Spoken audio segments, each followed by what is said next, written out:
fake pastors. Raphael, the more, if you be native doctor, you for don't buy a lot. If you catch you mama, or if you catch you mama, it's like a no native doctor. In go my threat, go my character if you need him. Iji wesi na owo na mo native doctor na mark egbu na a lot of people. Why na say ho na owo na mo pastor na mark egbu a lot of people? If you ife dunjo why na say ho kita Ezeugo na owo na ewo a pastor, you for don't pay a lot of people? Why must you associate native doctors to time people?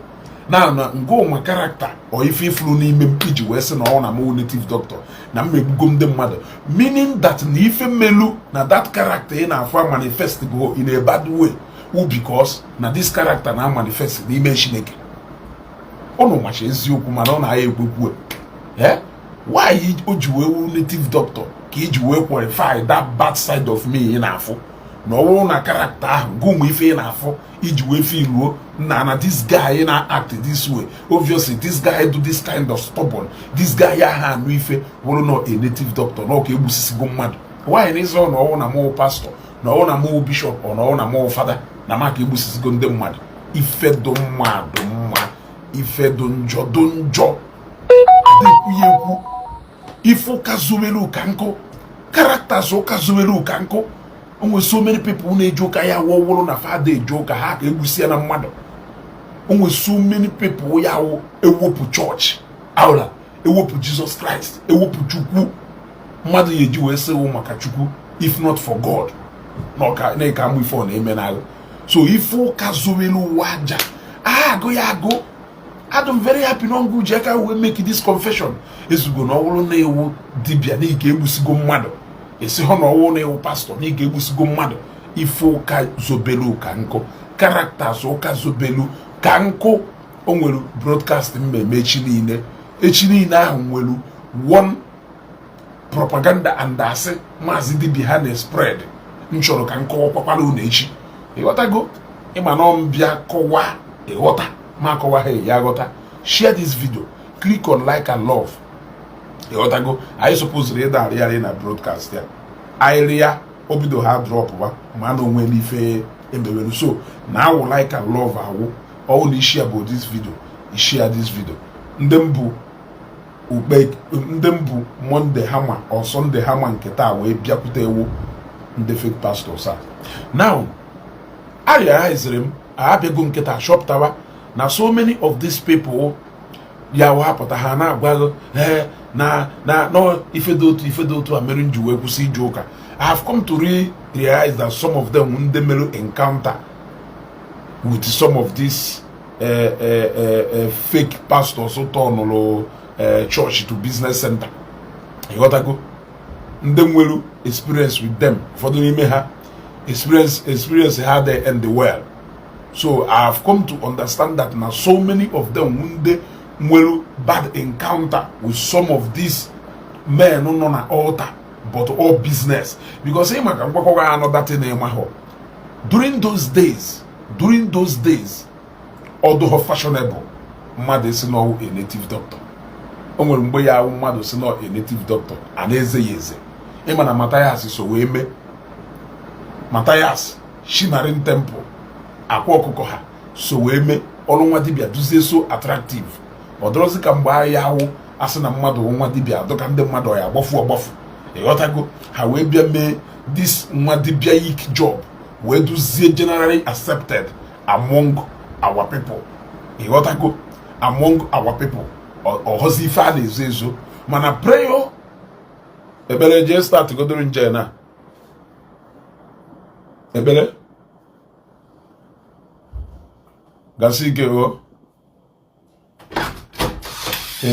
ebidogo off and on ha ma ha like ha show you what okay happy what they water karịa ma off and on ha na-eme ya bụ nụrụ mmadụ ife gbanyụsịa the AC gbanyụọ nke ije gbanyụọ m nke room je gbanyụọ nke room.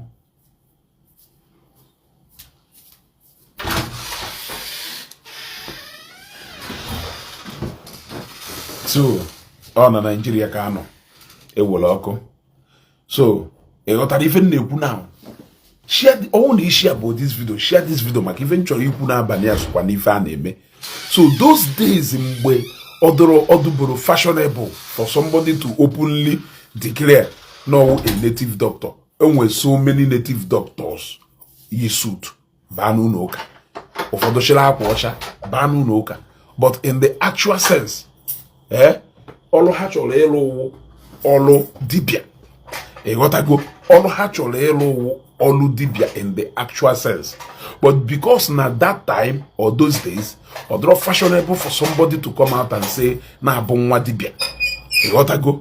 So ụfọdụ n'ime ha chịkọla akwa na kpụsịa n'ime ụlọ ụka due to na church wu nke do generally accepted. When you say that you are a pastor, so many people will freely come to you with open mind. Ịghọtago. So ụfọdụ n'ime ha wee tọọnụọ ụka to ịlụ ọjọbọ. Now, I don't want to know whether you started or in the guise of being a pastor. I want to tell you that mark this things in Nagbago.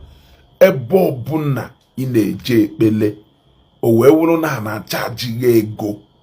Owe wulu na charge ego. Before bele na charge ego. Before abia lolo nke a na-asị na ọlụ ezinụlọ. Owulu na charge ego. Before abia logo family cleansing or na charge ego.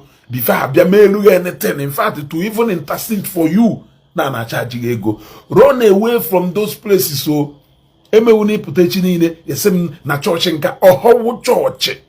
It is very clear. It is very clear that no block church ka ị na-eje. Ebe ị na-ejekwa na ọdụ ka ndị a na-eje na nke mmụọ mmiri, ndị a na-eje na nke akwa, ndị a na-eje na nke ndị nwa dibịa ha luo ebe aha chaji ha ego. Number 1, aha chaji ego a eji gbara ha afa. Number 2, aya chaji ha ego a eji wee lụrụ ha ọrụ. Number 3, aya chaji ha ego a eji wee chụrụ ha aja. Ka m na-agwakwa gị eziokwu, it will not cost you anything to worship God. It will not cost you anything to worship God. I want you to understand that.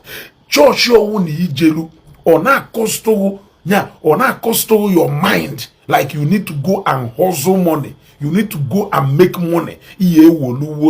Before you can even get that services. God appointed mmadụ nya na-enye free.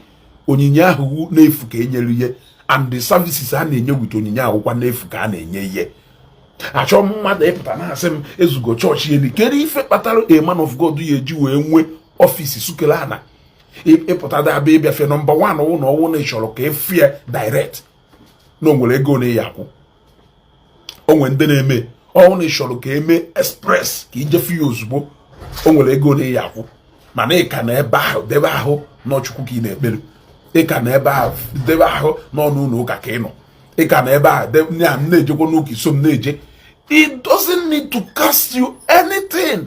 Onyawu ife dị iche. Salvation is free. Onyawu ife dị iche. Onyawu ife dị iche n'ụlọ ụka na be nwa dibịa. Because onwere nwa dibịa ya abata be ye ige nya iwu na ye demandere something from you. Even prophecy ịma na enwere ike in administration etu anọkata the spirit of prophecy aha release like this. Eburu ga amụma free. Enyewu prophecy free. Even profakwaro instant solution free. Nyawu ife dị iche na be nwa dibịa na ụlọ ụka. So ụlọ ụka ọhụna ya wee ruo services ha or gift ha adụkwa equivalent to nke ndị nwa dibịa na-eme. Run 440 gbafuo. I gave an instance and say ngụnwa na-eje Zion ministry nge na ebe ị na-eje Zion i receive one the testimony o nwere ike evangelist Ezeugo bịa ma onye ewu. Not even evangelist Ezeugo bịa ma onye ewu. How many of Zionites can beat their chest today kwuo na ha abịago one-on-one kwa aka with evangelist Ezeugo? So many Zionites, thousands of them in their numbers. Amaloka imo office evangelist Ezeugo. You have no reason to be there. He doesn't need to see you one-on-one. He doesn't need to full one-on-one or need a full one-on-one before God can answer you your prayer. He doesn't need to know you one-on-one. Are you getting what I'm saying? So the only thing all your cost to is money for transport, for you to transport yourself from Ebon to Zion. And even if you cannot go there, you follow online. So you have a choice to either go there physically or join online service. And when you join online service, unless you may pick account number, send the ego, which nobody is there to enforce. There is nobody not there to enforce you at the comfort of your home that you must send money to that account. It is for people who want to do that willingly. So it cannot cost you anything rather than dedication and faith for you to worship God. Any church, any prayer house, any ministry, Meluke understand there anything do different from Nkane Kuketa. Na also wafuo that place ablono kakao. I don't know if you are understanding me. You don't need to go and buy goat. You need to reach a goat before a bia appease ibia chiguni inye da chiguni before chige we meru ife. That is not the case of Unoka. You gotta go. You need to reach a chuaja. Before that is not church. Church is where you come openly to come and worship God, tell God your problem. The preacher not there, or the man of God, or the spiritual director not there. We help to uplift your faith. We help you in that salvation journey. We help to intercede for you. We put out the prayer request there, and if God open his house to give him a message that you have been located, your freedom will start from there. You don't need to pay money. If I want to make you and Kemadibia, I say, how many of you evangelist go be your prophecy? More go on a man open heaven. Open heaven, Yahweh, able to join no open heaven freely. Only that I go your cost. Yet so many people receive God. Okay, Very Dark Man fan page. It's time for you to leave this page. Blocked. You gotta go. Let me tell you something about me blocking somebody, which later I will make it in a separate video. Before my block, ma observe go iberi funa any video may make in up about ma tolerate you first one, tolerate you second one, tolerate you third one. I block you immediately. Malon I need to completely use unless to this page. Malon back to come and engage constructively in any argument areas. Malon, you are not even ready to learn or for people to learn from you. Because if you disagree with what I said, you must state the reason each way disagree with what I said. Maybe somebody on a comment section will get more from you. But I will make it happen. I will entertain you first. I will entertain you second. There was the game a block Congo for people here will have somewhere. Ezeugo block them or a slide there in my WhatsApp. Ezeugo, why did you block them? I am telling you why I can't block you so that you won't have any reason to see me somewhere and start telling me Ezeugo, why did you block them or what if I know or what follow I've been following you. I don't need that. You gotta go. All on that page, me in on air with criticism. You can't even criticize and stating reason for your criticism. Then I will give you grace. I will help you to leave this page because you have a choice to either leave or stay here. And for you to be here, either update or information I need here, whether you agree or disagree. You gotta go. So let me leave that for now until tomorrow. So as I was saying, some people are joining the open heaven. God, they locate you in an open heaven. You did not even pay for transport to go to Zion. You gotta go. You did not even, Amandashi, you did not even pay for transport to go to Zion. So sometimes some of these people who know tithe, offering, I don't even know the kind of churches you know I got. Because all I know, so many people who need Zion now. Hajeba, highest hand in you when you get 200 or 300, or for the Imwe reserve. Only ya for so while the equal offering time, blessing time, Imwe go Imwe go Belo Muchuku, Pesharo Muchuku, and Alalo. Tithe and half your money. Tithe is not by force. Yes, tithe is not by force. As a matter of fact, since in Jew Pempe, we Anglican church, I'm well in there. Tithe is so now, Eban, and we no turn out of people now be a tithe. Then I put tithe, no kaka don't go safe. It's a choice. Also, some go covenant to go na which is personal to you. Which is personal to you. You got to go. Then sowing seed is up to you to either sow a seed. Every first day or second day of every month. Na 500 kwasha na envelope wolie je na winners chapel je wolie sow seed in aka pastor. It is my own decision. Nobody forced me. Pastor did not tell me. I know why I took that decision, and I kept on doing that until that pastor. Yes, my spirit connected with that pastor because of one thing God do many men do very, very, very significant. I can never forget about that. That is the reason why this even the winners Ejibo Opunaka. And by the way, I know that now I want somebody to gift me. You gotta go Zion prayer movement. You gotta go ask on somebody to give it to me as a gift. You gotta go ask on Kofunye, a Zionite. I want you to give me that wristband as a gift. Yes, gift it to me as a gift. I need it. You gotta go give it to me as a gift. For over 3 to 4 years, this thing is able nakapo. For over 5 years, this thing is able nakapo. Okay, for long, you can barely see if you do there. You can barely see. You can rarely see if you do there. If you God use that pastor on go, may his soul rest in peace. Mbo meshalo na shigata ba ewopuzie woje kelebe woje rifa mecha wo shigata na Nigeria before mecha after some time no one at the thing we with them. If God use that man we merum na Zambia, I can never forget about it. That is why in Juena say no wulu ni nwe personal encounter with this God. People ne ku rifa ha ne ku eri ya do carry the way by nonsense haneku.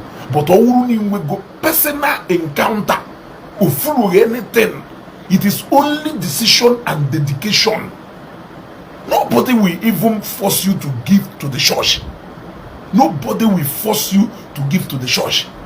I took that decision alone myself, saying that every first day of the month or second day, no a CD from first to fifth. Na me really 500. Aha, thank you very much. Just intentions of that. I appreciate.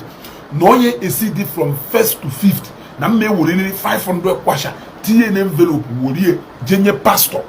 And I kept on doing it until the time I worked with that pastor. My spirit connected with that pastor because of something God do many men done.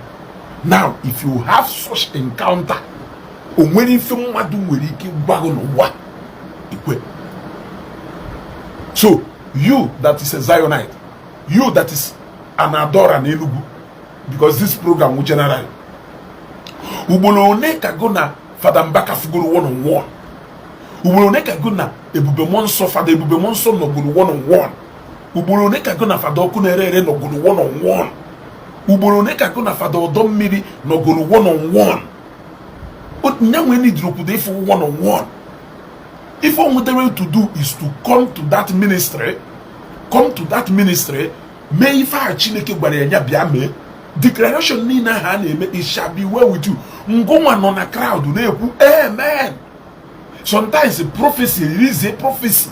O locate ye, osia werike dologo, I claim woye, o locate ye, ebo no weme, Pastor Amaho, Father Amaho, your spiritual director Amaho. all in good age just notify your church testimony. Then I can tell you that over 90% of testimonies are in when churches are altar.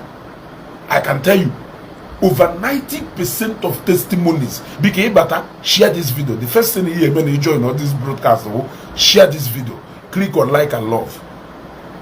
Over 90% of testimonies are in Menunoka. Ada Abiaduna altar. Man of God, I can tell you that many people who pay or sow seed into the church account, churches are Marodofa, pastors are Marodofa. Yes. In case somebody shared with me about Zion about 3 days ago, he got a good battle. I want to quadro nature my young brother, but I can be start here. Noreba, mona somebody we do not interact. O we bam testimony on us no call no sholo na no sholo ka ona ko join no open heaven. When I see okay, doko is Zionite ke unezi anya naka full wristband ahụ ọgbanaka. I need discuss about ife gbasara Zion. O we share testimony nke to me. When that this is the reason why na ife ọwụ na ọsọ ndị mmadụ fa na-ekwu na ha na-ekwu n'onwe ha. Ị ghọtago na agwa m ka o si wee si from land being a land agent wee bidozie ide were ego na-egota na Lagos ya na-ele ogota ole na ọgwa m ka the testimonies wee bịa na mmasị na-asị mana ka ọkụgodoro nwa na onwere ha na onwere side sister venue na aha ọkwa sister venue ka ọgụrụ ka ọkpọrọ na anụkọta abịazie dụka ha na kụpadoro kwa ozi apụ 1 month to 2 months time na-aga ada ele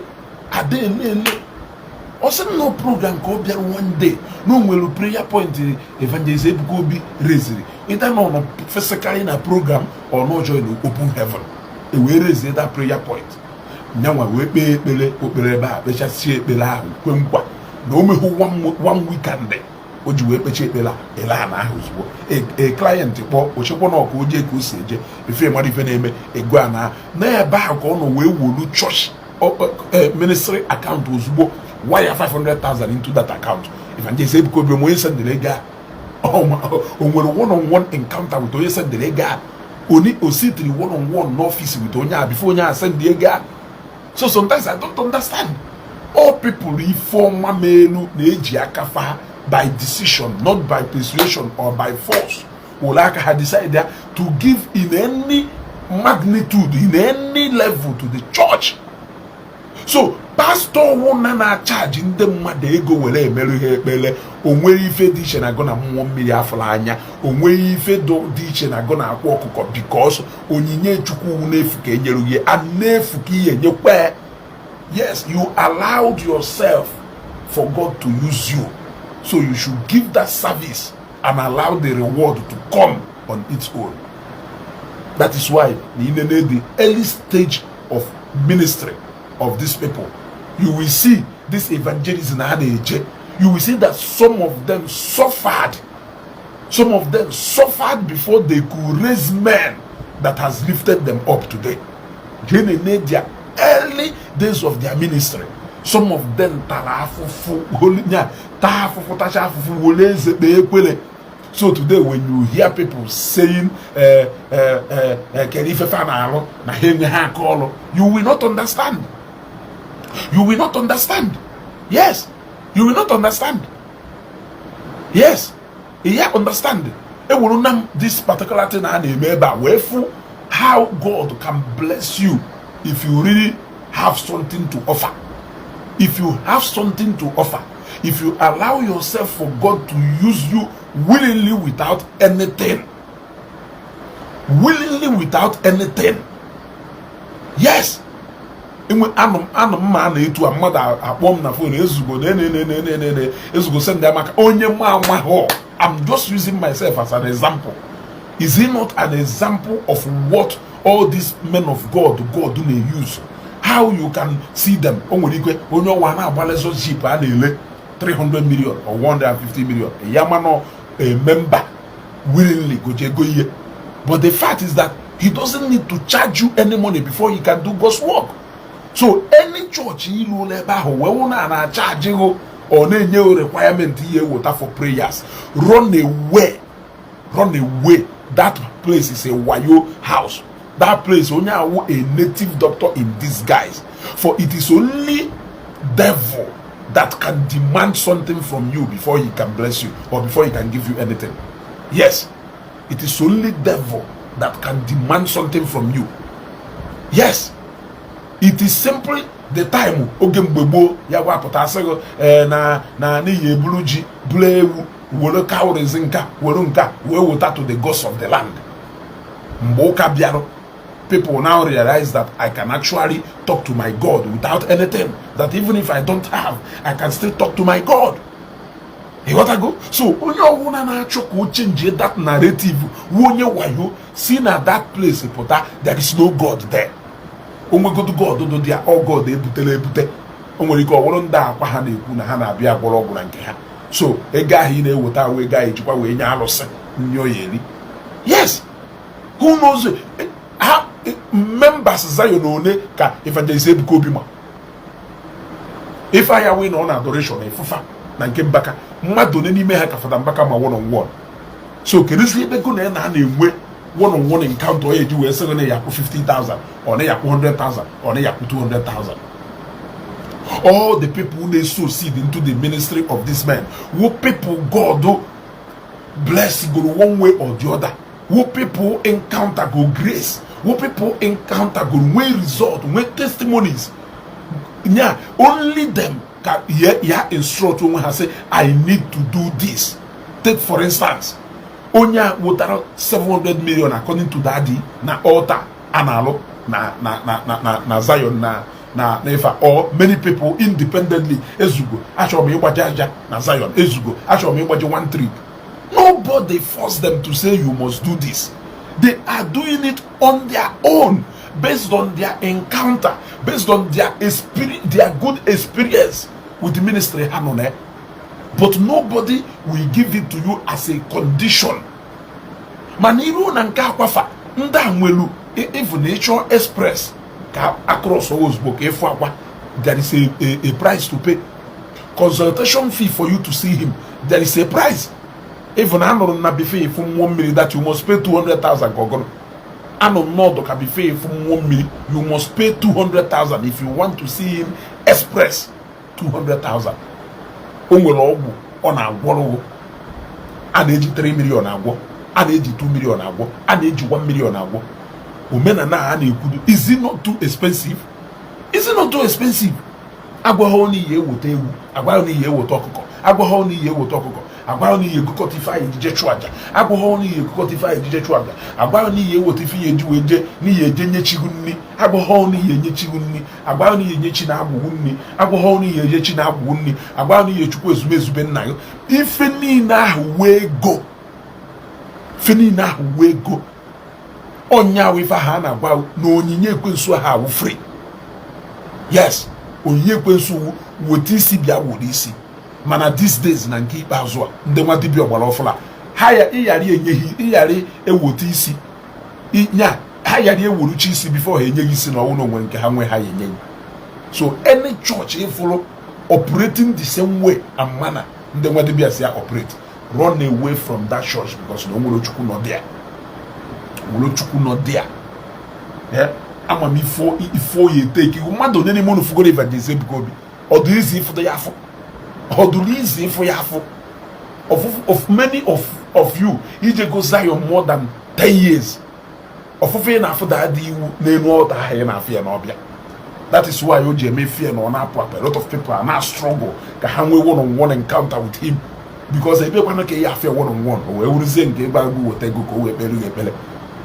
So if this man did not build their ministry based on charging money to pray for you, they just started giving that gift free, just like Zion that started from the desert. It started from the desert. Before the numbers overgrew from that desert, people coming willingly on their own, people coming to pray together as a family. Before you know it, they moved from desert to Uruago building. Before they moved from Uruago Hall, they went to one field. From field, they now secured a permanent place. Na Victory Estate before her way journey going to Ngopala. Have you seen how a normal church should grow? Have you seen how it should grow? Manana guno doka yase. Criminals akpọrọ onwe ha dibia sapụta ndoka jikwa eme nka ndoka bụla akpọ ọkụkọ eke hiti ndị pastọ na-arụ ife na-alụ pastọ nwụna na operate etu isi operate onye ohi ka ọwụ ekpere maka ọwụ ịnọlụ na such places. Don't even share your experience na experience inwe n'ụlọ ụka because ọ bụrụ n'ụlọ ụka look at St. Mary's mgbe awụzie nọ na St. Mary's oge awụzie ji eme instrument ka ọgụlụ ifu ndị mmadụ eju instrument ahụ nobody is charging you 1 naira. In fact awụzie na asọfari highest thing ihe eme ewu oge onyinye as offering time blessing time. Ụfọdụ na-enye 100 naira, ụfọdụ na-enye 50, ụfọdụ na-enye 200 naira, ụfọdụ na-enye 1000 depending on ego ntu isi wee nwee ego. Nobody will tell you that you must give so and so money. Gone are those days mgbe ayada hama give tithe. Gone are those days. Onye nwekwa time eketa. If not for anything, churches may create avenues where they will even be making money to be giving back to the society. Yes, all level ebe churches in oketa. They now create their avenues where they will generate money so that they can be able to also give back to the society. You got to go. Ebele. They are not to get with Tapanoko. Nanya ba change over to get money with Tanoko. Kitchen Jeffrey, Bakwan Asia. Okay, with Agoko.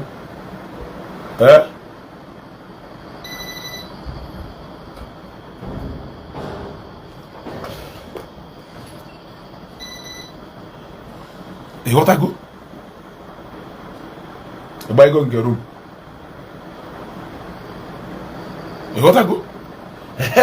So, even na agwa gị ife ahụ ka ọ gara iwe chiri na ịpụta ise m ndị chọọchị pastọ jikwa wee mee nka, pastọ jikwa wee mee nka, pastọ jikwa wee mee nka, pastọ need ha ịma na ewu member of church ya. Aga na agwa gị wee ruo echi. Chenjere nkọlọ ọkụ.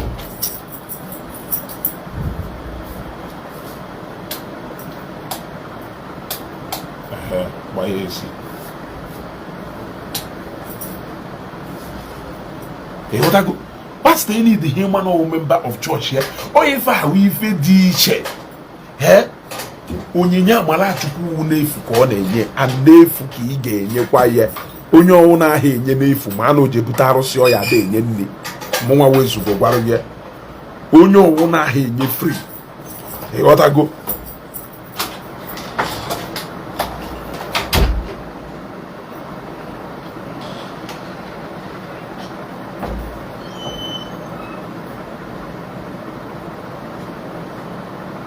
Ịghọtago onye ọwụna ada enye n'efu mmadụ na onye ahụ nwere ebe o si wee je bute arụsị ahụ nwere ka ọwụrụ ndị a na-eje na nke akwa ha eje ebu arụsị eje ebu ọgwụ o jezie ọ na-anata uwe je na-echukwa ọgwụ o jepụte.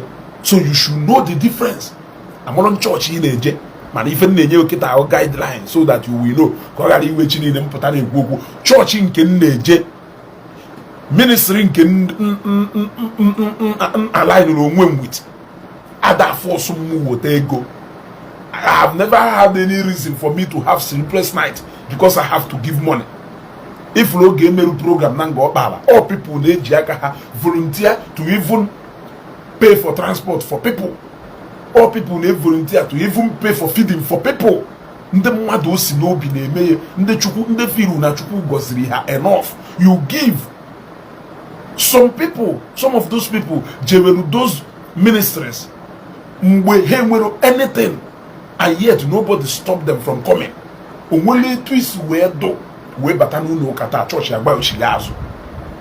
Chọọchị ọwụna na-eme si na chọọchị ahụ gbafere na chukwu anọrọ there. Chọọchị ọwụna na-eme si na chọọchị ahụ gbafere na chukwu anọrọ there. You don't need to have money in your pocket before you can come to church. Man, ị nwere ego na akpa onwere ife na achọbe nwa dibịa. I dare you. Ị nwere ego na pocket go onwere otu mkpụrụ services ihe nwetabe nwa dibịa. Because every single thing ha na-eme ebe ahụ ego. You must give. Okay. Onye ka idoko ngwano blocked. Another person drop one another comment, let me block you. You can actually remove Ezeugo ibu ewu ikede na message geba Ezeugo ibu ewu. Who told you that native doctor do first person to promise what he or she don't want to promise? Utobo. Imagine all ni wopulu ibu ewu wopu utobo message ga to complete. But for this benefit of doubt, let me even answer that question, even though I'm a block go. Because only the Ezeugo who told you that native doctor do first person to promise what he or she don't want to promise. Utobo. Only wopu utoba wopu ewu. Your message can do complete. Man one of the mannerless. For the name na so for the name in a very harsh environment, in a very toxic environment. So you lack no love. You lack love. When anything do love do nimendo. Ogo ona hu na pepega hu na afofo ina show you is frustration. So I understand, especially looking at the kind of lifestyle some of you they be now. When any good thing supposed to listen na because I na afofo obi na afofo you are not even happy. Commitment in on there do too much. You gotta go. So on and go do mpuye ya ri ekwe na alo and alo free. Native doctor Ebian and before while Rafa, Iga who while Rafa, Iga Wolo, while Rafa, and the Fotoni Mehani Wezi regulated prices in Jabafa. Ufodo ya 7 or 20,000 kg Abafa, Aquacoji 5,000, Aquacoji 20,000 Abafa, and a Majuaju. Imakwego ne Jabafa and Kawa. Akwejide anything to less than 50,000 Abafa. So if you don't have 50,000, you don't have any business, and that is just number one. Oh, because now watch how long Afa. A win is best in the world. Why have a logo? A way one logo. Ufodo say for while Chalo, it just say Chuaja, na miri. Ufodo ni me have bago. Na before I go ni yeje godu chukwa nde mmiri na won ni chukwa nde mmiri na nde mmiri ye mebi ogwa no for that so na before agwolo ogwa ni yeje godu nye chigu nni na chigu na ewelu iwe na won ni nye ho chigu nni na agbocho ogwa na chigu ya bia mebi ogwa. Ifuna it is a long process before you even get to ebi ye kwesi nkwa ayari agbocho ogwu iwe bia no nkwa na ogwa wo ni yemi fedoto ani yemi fedoto.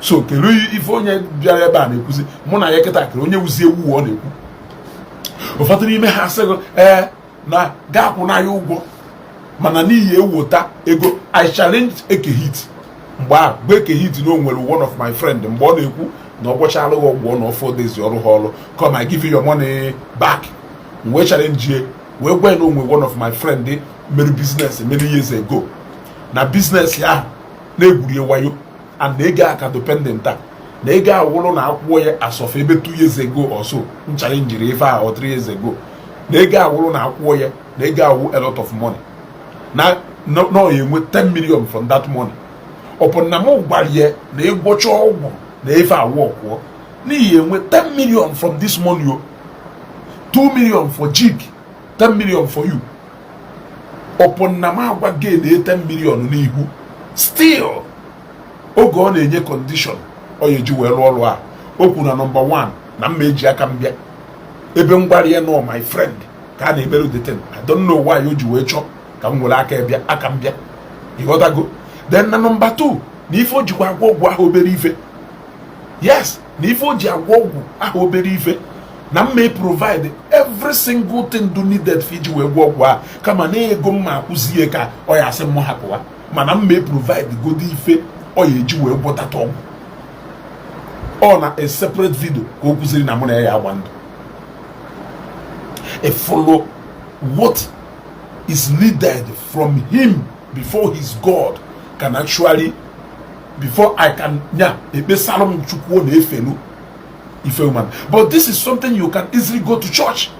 You know na church isekpula na yo chukwu I nwere ike ịdụ lucky that day enwe message speaking into that situation ị nọ there. I nwere ike ịdụ lucky that day enwe declaration suturu into ife ahụ ị nọ there. I nwere ike ịdụ lucky you will even be located directly that day or go to meet opportunity to meet your pastor one-on-one. Your pastor will simply lead you in prayer and intercede for you without you paying anything. You don't need to pay chichi. You don't need to pay dime.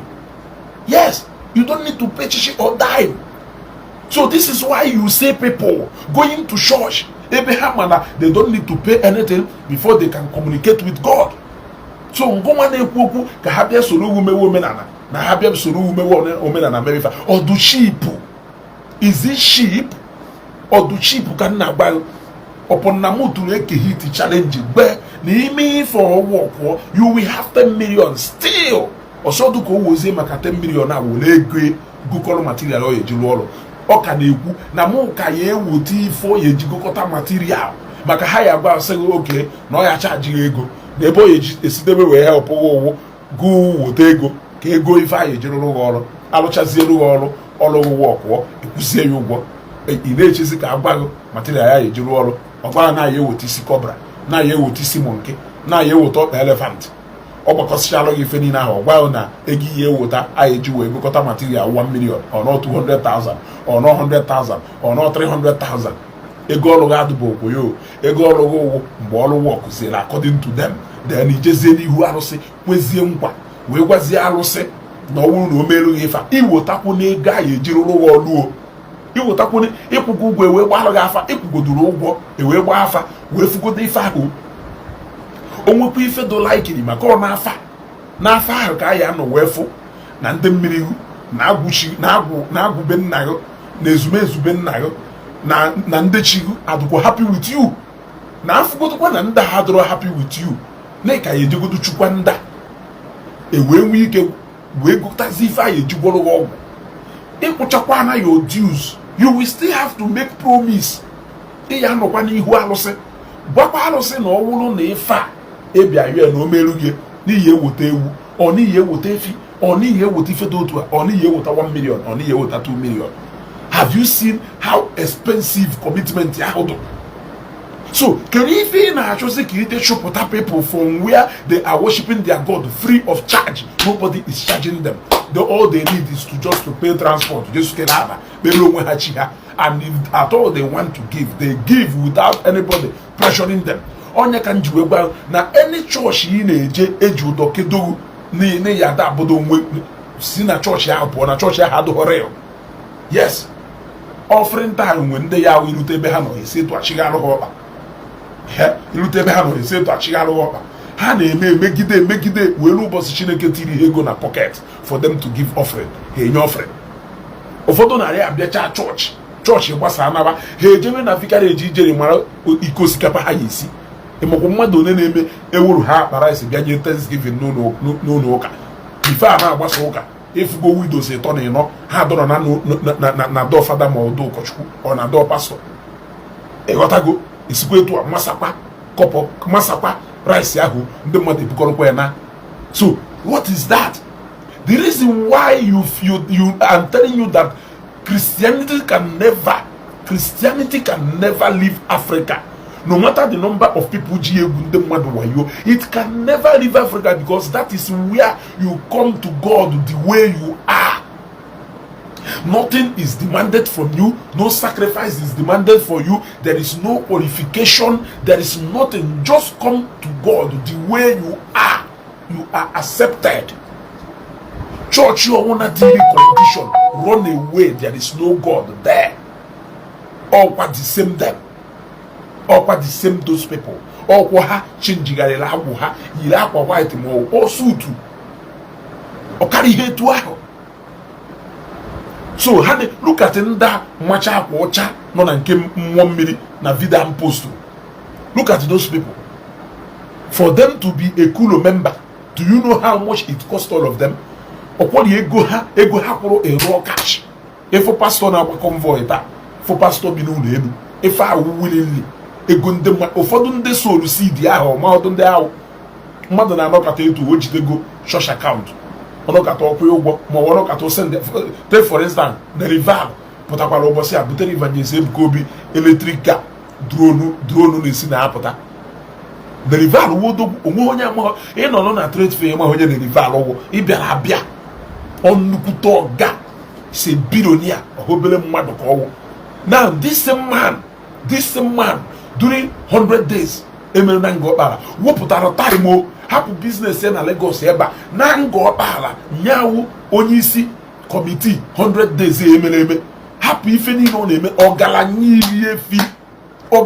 iri efi Bukola escort ya ịpụta ọ na-agba Lexus 570 ọ na-agba Hilux ọ na-agba Prado ọ na-agba ife niile chekọrọ security ya ịpụta na Zion ọkwụrụ ọnọrọ dị ya na-akpagharị dụchọ na ife agwa osisi ka ọ na-eje ọ na-akpagharị dụchọ na ife na-aga where even necessary owutakwu ego nke he is doing that because of love of God and maybe sọsọ nyamu ife God of Zion merie sọsọ nyamu ife Chineke anọ n'eluigwe yes na-alụ ọrụ na Zion sọsọ nyamu ikpe ma ife Chukwu merie amaghọ because for a man to show that level of dedication it is not for nothing. He has the money. He can decide to go away. He can decide to go and stay away. So for him to choose to be inconveniencing himself, it means then will more to eat. So that is what I am telling you. Owuluna ebi na joka ni na more demand from you. There is no God there. It is me telling you this. It is me telling you this. Onyeka Chukwu, you can now go and start eating Facebook money again to yourself. Bịa you Facebook money. Onaha like Ezeugo. Sinu n'ebe ahụ unu na-eje agwa ụmụ mpịampịa ọgwụ ahụ. They are demanding more from you. They are demanding more from you. It will cost you nothing to worship God. I'm telling you, it will cost you nothing to worship God. Yes, it can cost you as low as a go transport iji wee joke. Even if God is even merciful for you, he will kill you ka afkonye yenye gi eji mara price yeri. Yes, come as you are. I will go also kwenya wulo onye ala. Obiakwa highest ndị mmadụ yemewu, ndị mmadụ enye space ebe ahụ no. Odo na olo onwe. Mana onwele onye na-abata n'ụlọ ụka asị epụọ. Mana o nwere onye ya wọwụrụ ihe jeni gwa ọgwụ na nke akwa mana enwere ike ije gwu na nke enyi nna ejekwọ inwenweghị ike ije na nke mmụọ mmiri mana enwere ike ije na nke mampasman inweghị ike ije na nke onye eze mana ihe ejenwu na nke onye etu aka prices ha si wee dị iche iche and ụfọdụ n'ime ha ịbatazie a na-ede ego eji agba afa and ụfọdụ n'ime ha bifo ebi agba afa ihe jegota mmanya ọkụ jegota ọjị jegota nka iwee mee transfer ihe emekwa transfer ego afa ahụ a confirm onyo ife iwe baba n'ime ije gba afa iruzi ya na-agbara gị afa agbachara gị afa ewee dị ikpe na nke onye ihe eje uwe je the style requirement of ife anyị eji wee lụrụ ọrụ depending on ọrụ ọgwụ ọ bụrụ nke anyị agwụrụ gị ọgwụ agbaghị ife oyi eri ihe eji wee gwọ ọgwụ una na-edeceive onwe. So tell me kedu ka ndị ọcha si wee rie ya eri afụ m ebe maazị dibịa na-ekwugheri ka onye gbuwara isi ị na-ekwugheri ka onye gbuwara isi mechie confuse ụmụazị be ha na-atụkọnyerụ ya ego ị na-eri ego. Look at that young man. Ama m mgbe ọ na-anya ochie Honda Pilot old model ya wogo n'ọpụ na n'ụzọ dị moto akwụwa n'ụzọ. Today ụna empower gị even ebe ọ nọ na-agwa ụnụ na ndị ọcha bịara unu local champion orikwa na unu local champion wee liberate onwe from shackles of poverty. He is now relaxing and eating even this thing on a watch on even at 23rd. Jena that thing for the paragraph ebe old state all you needed for you to do Thanksgiving mandaye wote ifa everything about Thanksgiving boldly written there. Unu na-eri unu local champion according to him. Ọ sị na ndị ọcha ji message of tolerance bịa so that they can weaken us. Na ha ji message of tolerance bịa forgiveness accommodate people na akọnọba udu n'eluigwe so that they can weaken us ka ha wee nwee ike wee take advantage of us wee exploit ya. You can see the kind of wickedness and intolerant spirit in the human that. You got to go. Let me tell you the truth. Without Oka, without the message of Christ, mụnwa ma ngụnwa nwere ike ya adụ ndụ today. O nwere na onye imerụ something iche na o nwere anything ọ dị normal eye for eye ọra for ọra ya nọzi ndụ. O nwere onye ya hụ ịchọ kụwa TV ihe nwee ife o mere, mana o nwere okwu ị nwere ike ịgwa mmadụ ọ na-akpụ ọdịnala ana onye kwe ezu ike ife eji egbu mmadụ wee fa. Let me tell you, if not for the grace of God, many of us ma mụ ma ya nọ ndụ today.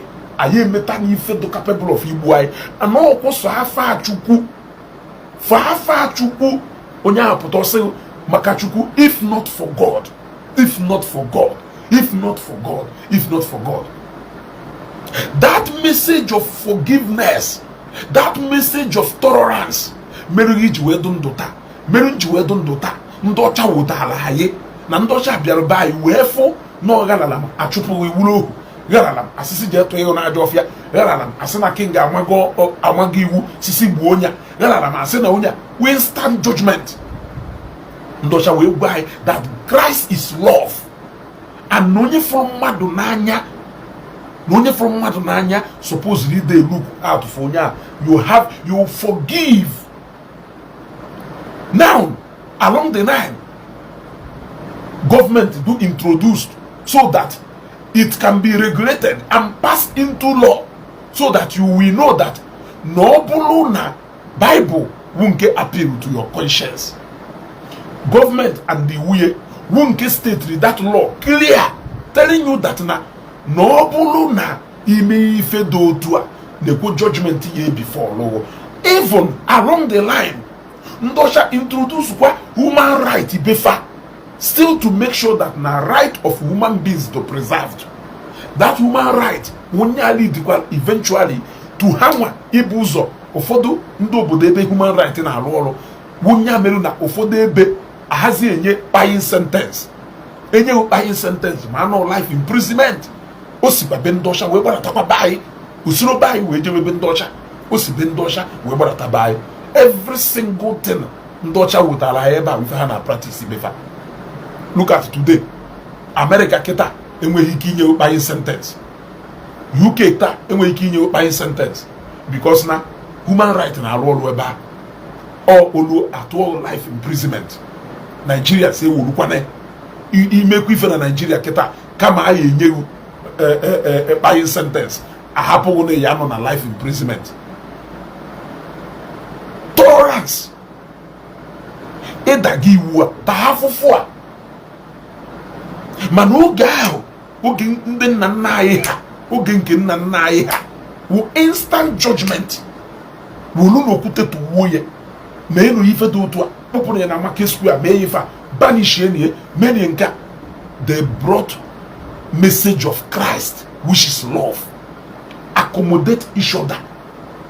Imagine na families today self nwanne na nwanne pụta, imagine ife ọya awụ na ọwụrụ na ndị ewotohala message of love a munaga na enu mazi dibia. You can see the level of wickedness in their heart every day of their life. O nwere ụbọchị m washiri ọ na-asị biko n'udonu no nwere so many people na-akpọ na phone adam epiki biko nu forgive onu mo unu efirukwo na unu efirukwo na maybe na nna efiru pompous ọ na macho hezda call unu n'ọkwa na ife dị otu a biko nu gbaghara nọ nagide ọyọkwakwa na mgbaghara ozugbo ọkwa onye do against the message of love and forgiveness Ndosha wutala. But every day of your life, if you are not apologizing to your wife is apologizing to you, your children are apologizing to you, business partners are apologizing to you, you are apologizing to your business partners, but you are against that message of love. You want to still be living like carnivorous animals. Who told you that you are perfect? If I feel na mmadụ emego is supposed to reach wee gbuo nya imego people times 100 ya gwa mmadụ ifewo trigger yo. Personally for me, I nwere ike ime nnukwu ife enegara nya mana ife I nwere ike ime m ewendo aggressively mad with you obere ife. Yes, which is gonna if na ma ye menwu asoyim ime nya igburu mmụọ m mana ọkwa so otu Chukwu a ka ihe ji wee necha anya sị just because of God ichere ife agafuo nya melu na mụ na God ndụ wee ruo taa. I can assure you that nya melu na ndị be anyị na ndị ọcha bịarụ be anyị melu na ndị be anyị nwe value for life etu anyị si nwe value for life. Ndị be anyị ndị ọcha bịarụ be anyị melu na ndị be anyị nwe conscience nya life of human beings do sacred na ebe ndụ mmadụ do kete ete ka oge mbụ ife ji ewepụ ndụ mmadụ wee fa mmadụ pụta ife agba n'aka iwo na-enyo ụdị gift ekwensu nyere ụnụ gift of sowing seed of discourse. You want to go? It's instigating people.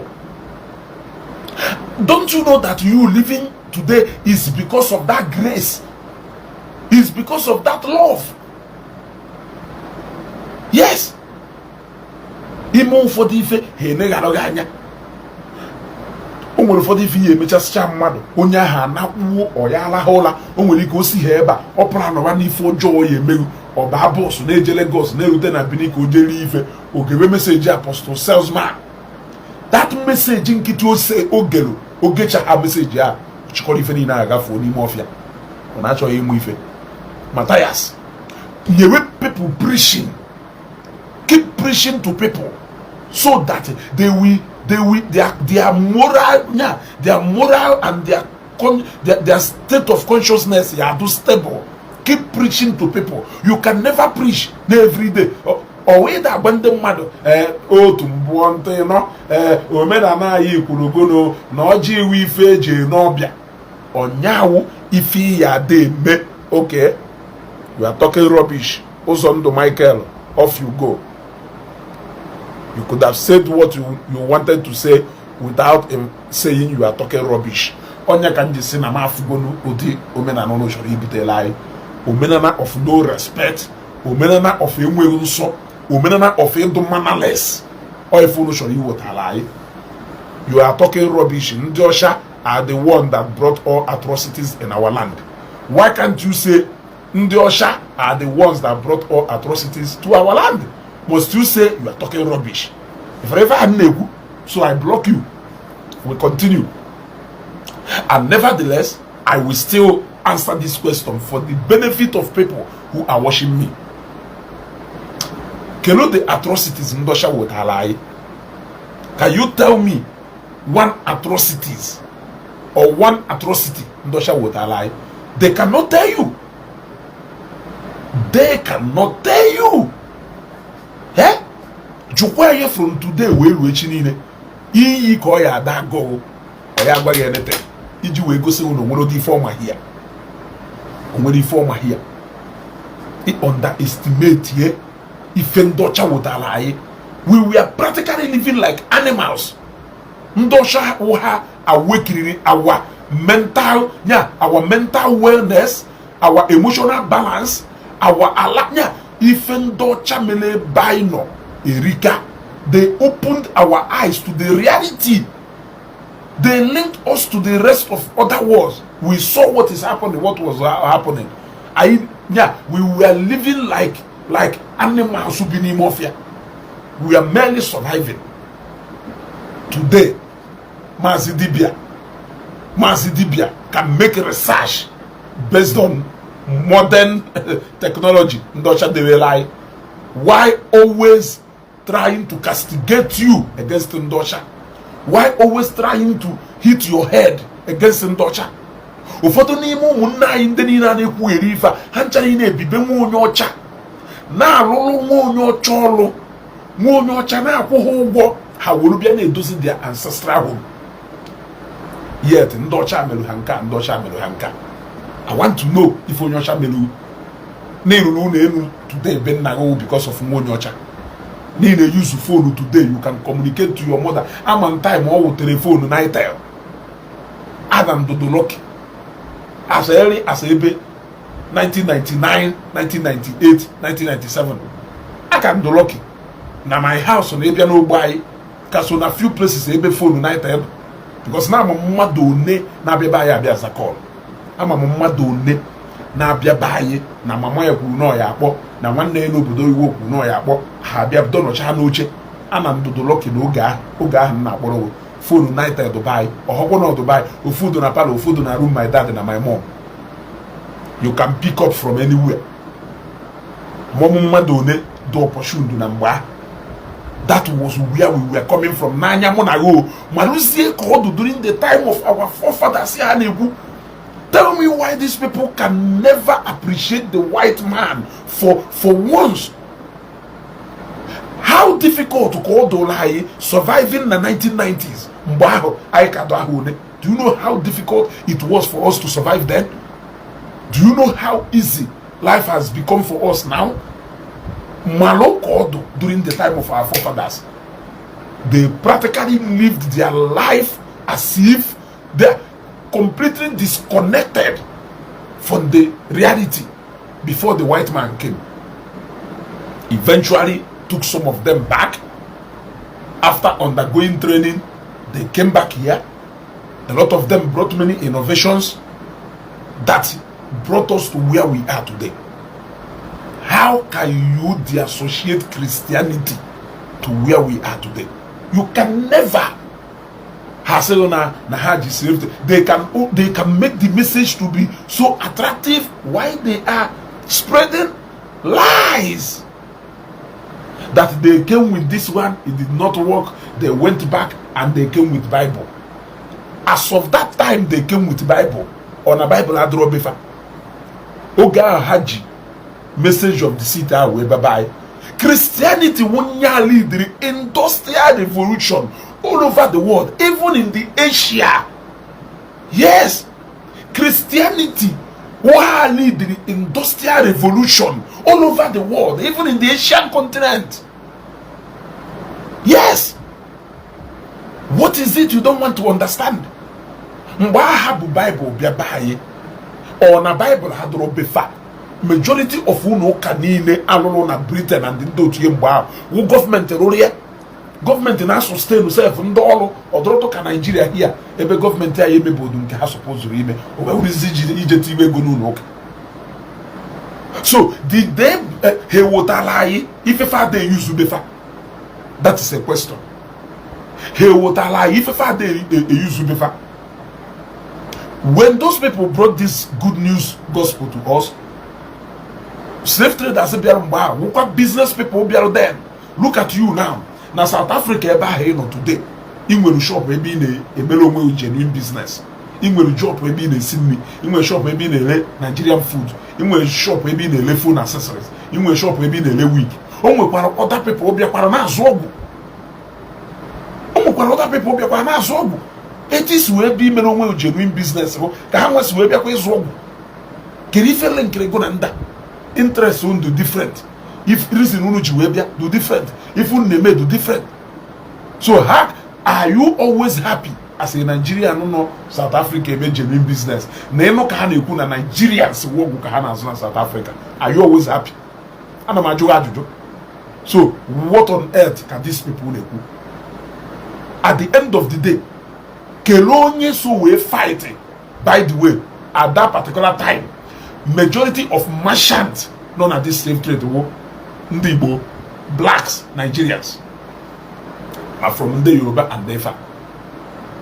Okwa hane jesi alaputo umunne hale. Hane jesi alaputo umunne fale.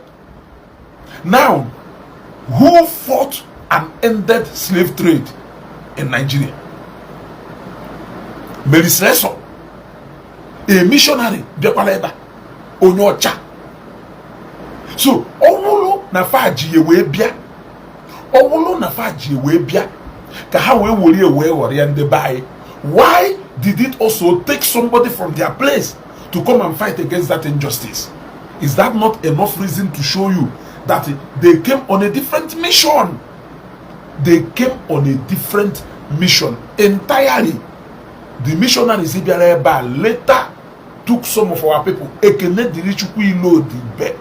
a typical example. His success story is as a result of the early missionaries. Let me not say early missionaries, but missionaries. For the missionaries. For the in fact, you see, ụfọdụ mission ndị missionaries bịara ihe akpọ ha wee jezi obodo oyibo ruo ebe a wee tie ha mmọnwụ ha wee bata na n'ụdị ọzọ a na-ekwugheri ịnọrọ ebe a itibọrịbọ ọba ije kramụ etimology ọnya wee nwe ife indeed asụọrụ emu na na-ekwu you want to go back to your root gba maazị dibịa na ndị otu ha ihe dị Light of Africa ha were Igbo wee meelu nkuzi maazị dibịa wee start speaking ọsọ katara English n'ọkata agbakata ọsụ Igbo mana ọsụgide Igbo ahụ chọghị ịghọrọ aghụghọ ọsụ otu mkpọmkpọ uyiwe ya aghọta the etymology of this word, the propaganda of this one, in the propaganda, in the atonalegias, or confused, so complete. It don't lost to me for them. All on Facebook, we see any question, the mother woniaka. 90% of people na esomaz dibia de woniaka. Master, we don't understand it because indeed the money fefa na gota. As a black man, you mother put on us Ezeugo swing English, iwu itiboribo. O can he believe when and dosha bia warrior you. O can shokolishi back to his root. But he wants to test your level of intelligence with a language of another man. Are you not seeing the utmost state of confusion do anime? He wants to go back to his root. Part of his root with this language in Naso. That is the number one thing define on where you come from. That is the number one thing that will introduce you before anybody. Onyansa so language ekete man onyansa. Only Igbos, even among our Igbo race, also has to say no onyansa konye newu. That is who you are originally. That language is artificial. It is borrowed. Mbiri na newi, my app holo I can practically stay the whole of my life without us who you were lesson on at school. English is just a lingua franca. Ndocha wotalai. So you can use it to communicate to an Indian man. You can use it to communicate to Chinese man. Jejo mmadụ ndị na-akụzi English na China ego na na-akwụ ha. They make a lot of money. Eventually, even the China are beginning to learn English. Ha introduce an app. Yawo go na have a business. That app and I translate really na English. So why can't they make their language to go universal? If you think na nda na so you G-O-K with that industrial revolution all over the world, if you think na how you the China introduce their own language or do universal to English is where do about the first place you women and that war by the Bogare. You gotta go. You gotta give her the wait for her. Oga, that's not true to Pico. Tongues are not identity to someone's root. You wait for go. David Ofia. This is somebody who says he wants to go back to his root. This is someone who says he wants to go back to the ways of his fathers. Now say on a language. Eso. Kero the number one thing melu originally. Kero the number one thing who your identity as Onyibo. Kero the number one thing yebuzo introduce you as Onyibo. Inwere idea no nwere Onyibo naza Abraham. Inwere idea no nwere Onyibo naza Jacob. Inwere idea no nwere Onyibo naza Timothy. Inwere idea no nwere Onyibo naza Samuel. Samuel or Wafibo. Timothy or Wafibo. But now the moment Samuel mepelo onu kwu emano no Onyibo. Not only that na yamano Onyibo, yamano wonya Abreba, yamano wonya Mbise, yamano wonya Abakiriki, yamano wonya Nnewi. Emalo ye haya kuziri go dia. O say that say Jesus Christ say ndoshase gbigirigwi ndoshase. Yeah? Ase una beke wa agbala. Ohoso language o. Ndocha wa agbala. Iye ji we mana Jesus Christ ahe wotara go wa agbala kalira agbala. Indeed, you will still submit. Yes. You will still submit. You will still submit. Also, even an Hausa man born in Onisha, even an Hausa man born in Onisha speaks Igbo more than your kids. Same way na Kaduna go speak Igbo more than me. That he can speak Igbo is because now we are the land of the Igbos. Onorona and Igbo we muti Igbo out. Yes. Onoro na ndị Igbo wee mụta Igbo ahụ. Yes. And according to civilization now, or the level ebe anyị nọ now, or the global state ebe anyị nọ today, a na-agwazi usef na ebe ọwụ na amụrụ mmadụ na onye ahụ awụrụ na nationality onye ahụ awụrụ n'ebe a kpatara na ịmụọ nwa na America, ọwụla American citizen. Yes.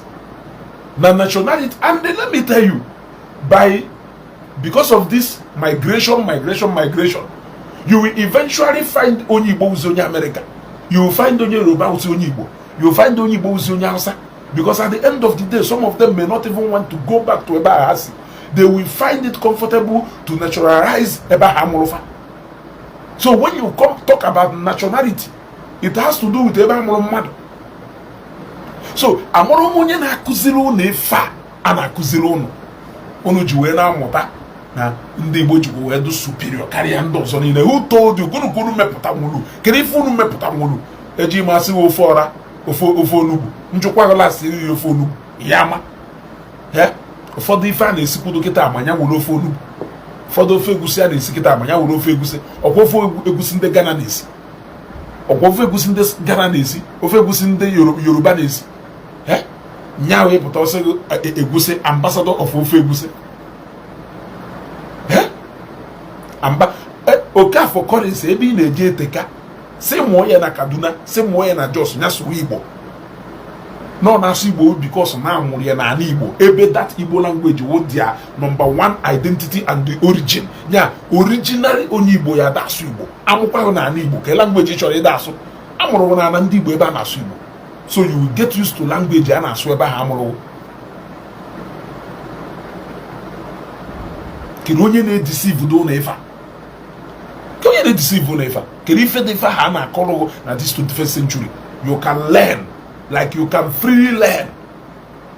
Ndocha me knowledge ka ọ do everywhere. Nya na knowledge na eru anything you ewepụtakwu na AI. You can ask AI will give you a rundown history. Mmadụ ife niile. Homazi Dibia pụta ọ na-asị the etymology of the word gospel is good spell. Ndọcha bịa kasịa good spell on us. The gospel ndọcha wụtara n'ala Igbo nya wụtara mụ na ya ebe anyị nọ today. Are you regretting it? Ka anyị jụzie n'onwe anyị ajụjụ. Are you regretting it? Yeah? That good spell ọ na-agba na the etymology of that gospel no originated from the word good spell. So at the end of the day, that gospel, is it not good spell indeed now? Do you regret it? That he can research, that he even took his wife, first wife or second wife, got holiday the other day on a foreign land. Foreign land, the whereby now one update. No luzie ba deceive one. Si unu na ojechazie pụta na ya kpọ nwunye ejezie na all the site niile enwe na ala Igbo. Ọ gbara ụnụ nke ahụ n'ọkụ. Ọ gbara ụnụ ya n'ọkụ. Ife ọ na-idere ka ụnụ fụna oji ebe ndị ọcha. Ife ọ na-idere ka ụnụ fụna ojere obodo oyiwo. Ife ọ na-idere ka ọ gbara ụnụ that same update ka ọ chọrọ ka ọ gbara ụnụ update.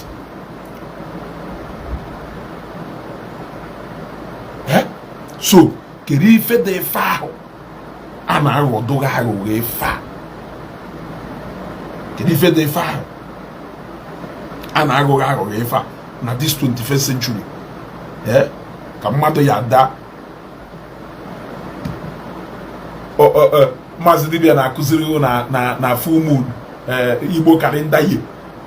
Igbo calendar year, when the whole world is using a universal calendar.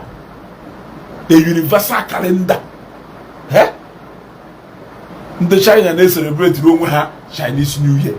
Ha na-eme keri even jina na the new what do you have to offer? The China went to a lot they have to offer to the wider community. Ngoma, what do you have to offer? Nothing. Everything about you is already artificial.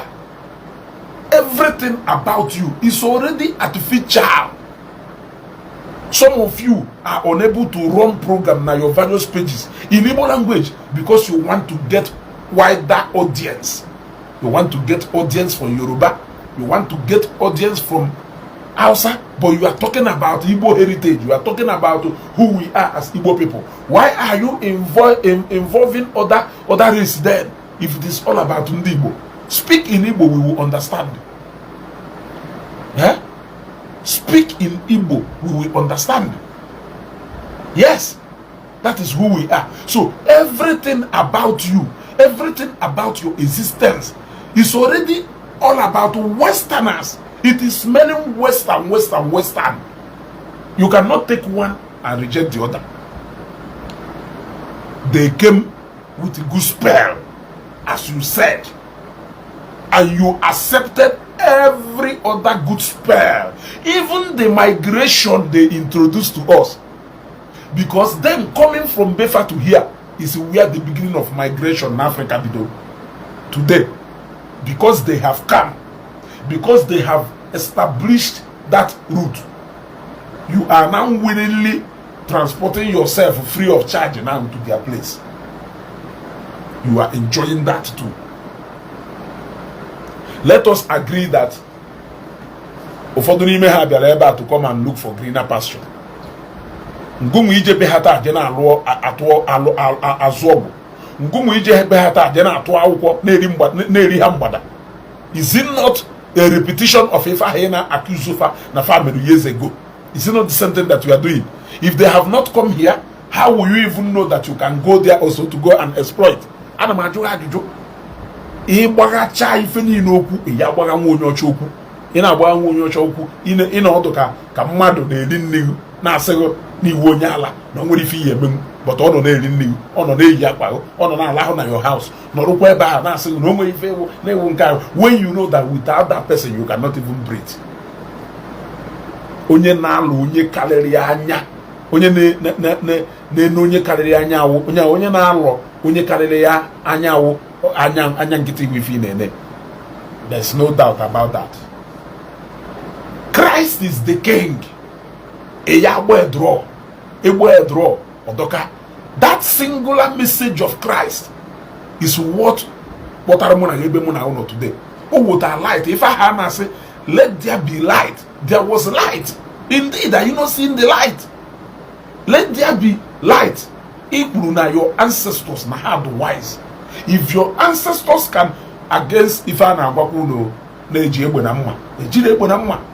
John they cannot do today. They will tell you that these people come with that gospel, will tell her some things they have to borrow. Nye ha miro, ha nwere ike iji wee nene fu nwefa, chinyefe akwa, ha fu akwa dị mma karịa nke fa na ama, gosi ha akwa ebe a na-alahụ, wotalụ ha ọkụ asị mgbe ahụ ị na-afụ ha na-amụ mpanaka na ndị otu wotalụ fa lampụ, ha fu na lampụ na ịkparịtakwa ife a ọkụ glove. What are a lot of things they have to borrow? They saw things that this no one and they would have this message. Mweniki would have if they do Mweniki better their life out of their own wisdom.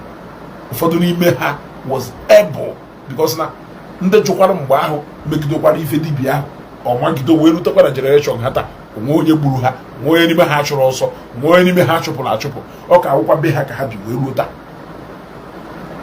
ndị niile kwapụrụ from ancestral land ha mgbe gboo pụọ wu ahụ no chopụrụ fa ma ndị agụrụ osu ma ndị si agụrụ eri bịa Nnewi ha ncha niile wu agha ezinụlọ na family fa by their own people. If there is anything ntọcha mere eme, it is even to take away all those segregation gbayo na ndị ahụ enwe ife tuku osu ha that they are human beings like you, is to give you a message that your fellow human being would the same thing call to you, that there is no difference between you and Donya, that you are not more human than Donya. Our people accepted that message. The generation didn't accept that message. Why? Funa no when they can more progressive carrying those on the blend the rebo with Indocha. For example, nna my dad the Lord you Okoshkudi ke one name no funne nkunaro before no now the first Anglican priest who go produce and second the new Ijebo Koshku, Yafugo no Bokoshku. because na ụmụ ụkọchukwu dike niile ewu UK citizen nke ha wụ apart from ofu amụzi na Nigeria here dọsụsụ niile ewu UK citizen iji wee gosi na ha nwanwu ndị rụrụ ọrụ ụka mgbe ahụ ndị ọcha ka ije ebe ha ihe afọ ife ije ebe ha ife mgbe akwa ụlọ ụka na-akwụ ụgwọ bikos nọ ndị ọcha ịghọtago ndị ọcha wee tụọ o si eme nọrọ be ha na-arụ ọrụ mgbe afa na-esi befa na-ebute ego befa ka ha si ebute ego eji wee na-sustain ụlọ ụka niile nọ hia ọ bụrụ ebe a yes ọ kọmuniti wota na ebute ego from obodo oyibo wee n'ụlọ ụka yes a lot of ụlọ ụka niile arụrụ mgbe ahụ be ndị ọcha ka esi wee weta ego wee lụọ ya and nekwa ife ọzọ mere ndị be anyị ji wee marụ na shia ndị a ji wee bata nwere pawa wụ na ebe niile atụrụ aka ka ejelu ụlọ ụka wụ na agbọ a na-asị nọ okwu mmụọ ebe obodo na-asọ nsọ ịba ebe obodo na-atụ egwu ịgba ebe a na-consider as abominable land ajọ ọfịa sị na mmadụ baa n'ọhịa dị ndụpụta edo enye okwu ebe arụsị nọ n'elu okwu a na ebe a katidral ndị katọlik nọ today ọha okwu ebe ịmara n'elu akwụ egbo ebe a St. John the Cross egbo today and so many other places ndị a wee na-akpọ n'ime ebe nwa na-asị na mmadụ aha na-akpụpụta wee nọrọ dụkwa ebe ahụ wee ruo ụlọ wee biri onwe ife merufa ndị be anyị wee sị mba na chukwu ọwụ na ndị a si wee bịa kara aka na chukwu ọbụ na ndị a ji wee bịa n'ọkara aka they brought a lot of innovations they showed us value of life a na-ekwu na egburu ejima ndị riri eri a na-agbagha ife mere eme kolokolo weda na omere ebe niile the fact is that no na-eme na ala Igbo mgbe ahụ weda na omere ebe niile iwu ahụ na omerube mana o nwere ebe o megasịrị ama na omere they gave meaning to life they showed us the value of life they abolished most of all those things they stopped the use of human sacrifice and so many things a na-eme mgbe ahụ yes ifolo ife ndị ọcha melu ifuru ife message of Christ ahụ melu you did not see it apụta na-akọcha ka ndị ṅụrụ mmiri ụkwa ebe onye si na pụta otherwise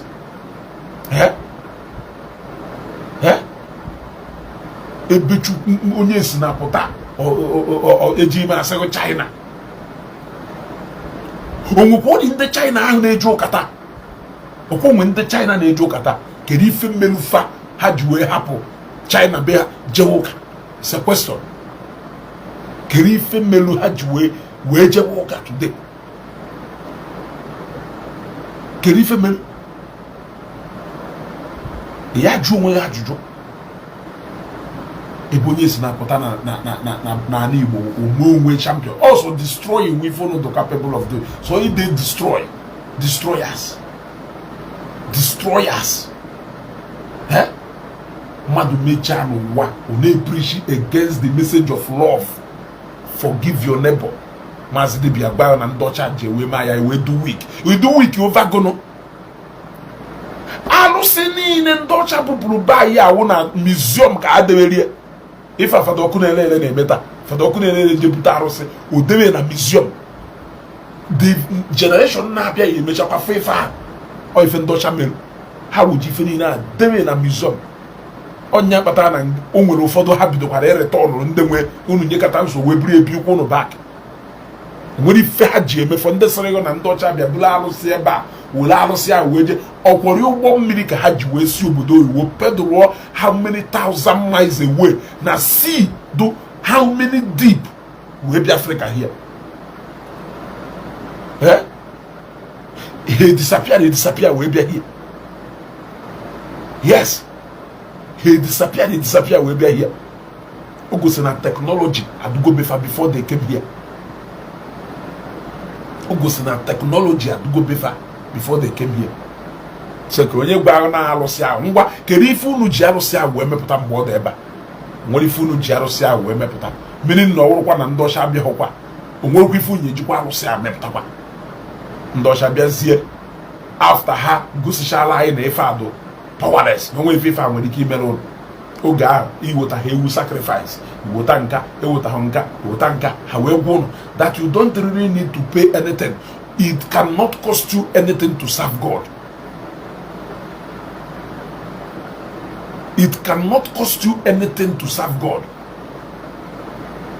When some of our people gave up on whatever they call God, they took it and they kept it in a museum. Today, you walk into England and for the museum, if most of those things had was the artifacts. And they deceive on now whitewash on. Mazi dibia e ka na efe arụsịta kedu ife iji nwa arụsị ahụ wee mepụta ọkwa ka na efe arụsịta and ndị debere ahụ na-edi intelligent. Even na this 21st century you are still unable to make anything out of even Ndocha meru. You are still learning and advancing your knowledge based on technology Ndocha wetara and all information factor hakatile ba na archive and all those things because information need now has stored here because they brought Western education to us. Yes, the first library will buy ya Ndocha wetara. So kereba store oka apụta na the oldest tree dona let's say na the oldest tree dona go and then they discover here the British gonna be. So it has to even take people see from another place to come and help you discover the history of Nobon. Sometimes in the modern if you fail ya they make on your behalf. It has to take in Ndocha ebiaba we be discover the history dona your land. Eh? The time of our forefathers agago when Ndocha bia wologa conquer. Today you now know better. You are still going to Miri ije ovualo gono kiri ifi je we achieve kwano mazi dibia people na-enye gị na-eli oka wuturu a little extortion here and there ki ije survive.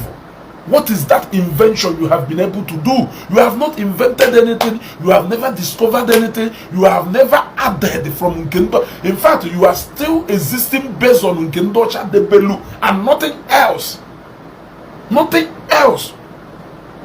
Or if they discover knowledge that is so useless and in a waste to us, you can never advance to anywhere with all those etymology, on about nothing. You cannot amount to anything. Nothing. What you call room in a school, room in a go okay, room in a school. So tell me. I want to know. Tell me.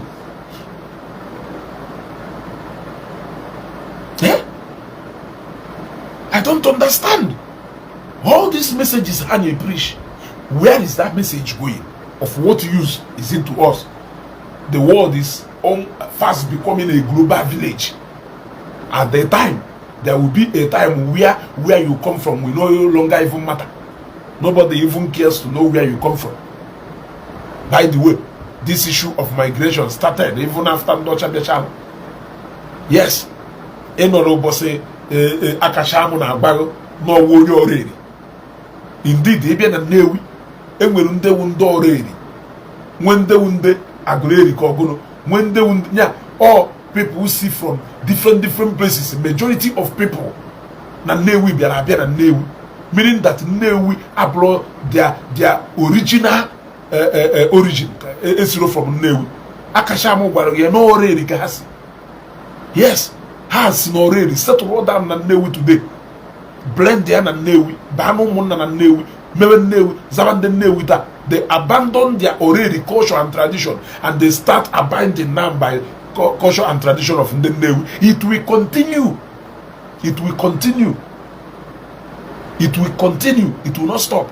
There will be a time where you come from will no longer matter. What matters is where you have settled. There will be a time. Already Omazina and Moses in America and Moses in Anata, will they not eventually later form part of that Obodo family? epụtazi na agba n'iwu onye Nnewi n'iwu onye kedu ife ọmụ ị na-ekwu the 5th generation or 6th generation to come ị na-akọrọ ife niile ozi ife ọghọtara ị na-ekwu ife ị na-akọrọ onwe gị. So we are fast. That is why we don't see anything look at Nigerian economy. And what we know na Iran na gonna Israel na gonna or affect one Nigerian economy. We are fast becoming a global village. In fact, we now live in a global village. Even Yemen and Russia are affecting Nigeria. It can never stop. Let me tell you the truth. It can never stop. There will be a time Ebonyi no settle all there. But one thing will still become universal. Jesus Christ is still that universal being. It is still that language that everybody, irrespective of a being, you will still understand it. Tomorrow is another day. Yeah? Tomorrow is another day. But remember my message this night to you before Mbalaze into all these places. Uno ko une be jelu. That now what is expected from you to too high before you can worship God.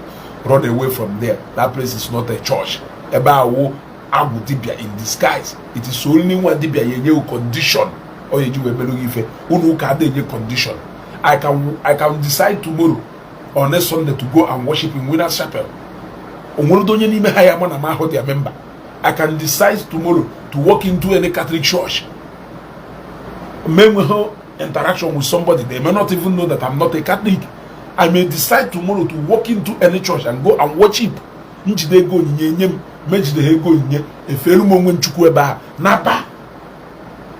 Nobody is forcing you to do anything. It is only Benwa Dibia or no neighbor even to appease the gods, you must spend something. Even if the church you must spend the money. Even if you must pay a price before you enjoy it. Yeah? A prophecy can come to you on air here. Or for 6 minutes, open heaven a bit. More than 30,000 people are now worshiping and they say, TB Joshua said, wherever you are, place your hand on the screen. On Monday, placing their hands on the screen. Yet, thousands of people, they receive their testimonies in their different countries. They are now watching, and more over 90% of this testimony will not even come to Synagogue Church of All Nations. If you have a personal relationship, a personal encounter with this God, you will not allow anybody to interpret him for you. I'm telling you, you will not need any Masidibia to come and interpret who this God is. If you have a one-on-one encounter, if you have a way you talk to him and he will hear you, if you have a way you communicate to him, if you have a way you hear from him, you will not need any man to interpret who this God is to you. Yes, you will not need any man. So I allows to deceive you. Any church here be jail and you need a price to pay before you can encounter this God. You need a price to pay before God can be able to visit you. Run away from that church. If I were a 419 house and it's not a church, you must not even meet with your pastor before God can answer you. You must not even come to that church. Even following online program, God can still locate you. Yes, also one dibia ke ya chọrọ jebe even nda asị na ha na-agba free afa akpọ okogbu dibia je akpọ ma mazi jikiru akpọ ziri ga akpọ gbachara ga afa asịzie go oke go kpozie jiki na jiki ya desta ziri ya gbasiziri ifo ya take yi ju eme wayo gonna call you desta ifo. God don't need anything from you apart from some decision he taking. You may decide to sow a seed. It is your decision. Yes. You may decide. You can even go to motherless baby's home. So some go my reason, but God do you in that direction to go there. That is what Christianity is all about. So do not allow anybody to interpret this God for you. Get the interpretation of this God based on your personal encounter with him. Yes. Based on your personal encounter with him. God is everywhere. God is everywhere. I can pray to him from here. and he will still answer me. Ọ karịghị etu a ka Chineke mezie okwu a n'afa nke Nna na nke Ọkpara na nke Mmụọ Nsọ. Amen. Kachifon.